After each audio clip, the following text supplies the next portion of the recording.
折り紙を使ってかわいいお花のブーケを作っていきましょう。ピンクのネリネと白いダイヤモンドリリーのお花を折り紙で作って束ねてブーケにしていきます。ピンクの折り紙の方には裏側に筋になるように濃い色のピンクを貼り付けていきます。丁寧に折り紙を折って作っていきましょう。白いダイヤモンドリリーはミントグリーンの折り紙を裏側に使い、筋がミントグリーンになるように作っていきます。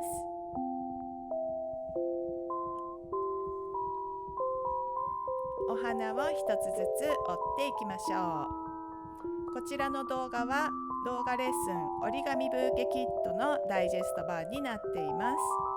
折り紙ブーケを作るのに必要な折り紙、ワイヤー、水引き、リボン、ペーパー、ベースになる土台などをセットにしてキット販売しています。作り方の詳しい動画もセットしていますので、初めての方やお子様にもとても楽しく作っていただくことができます。プレゼントにも最適なケースもセットにしています。よろしければ概要欄をご覧いただきご利用ください。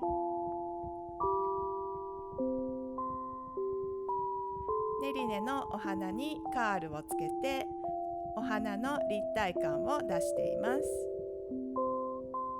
お花ができたら束ねていきましょう。7つのお花を束ねて丸いブーケにしています。こちらの動画のバックミュージックには癒しの効果があると言われている 432Hz の純正率オルゴールを使いカノンを演奏してみました。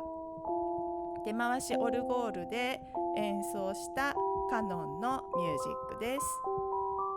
動画を見ながら折り紙ブーケを作りながら癒しの効果もお楽しみください。リボンの先を V 字型にカットして可愛く仕上げていきましょう。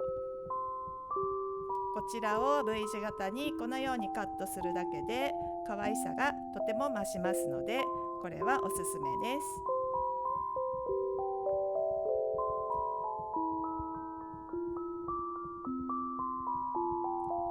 ネリネのブーケが完成です。とっても可愛くなりました。ダイヤモンドリリーの白いお花の方のブーケもこのように完成していくとこんな感じに出来上がります。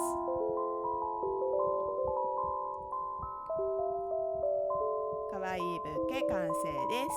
皆さんも作ってみてくださいね。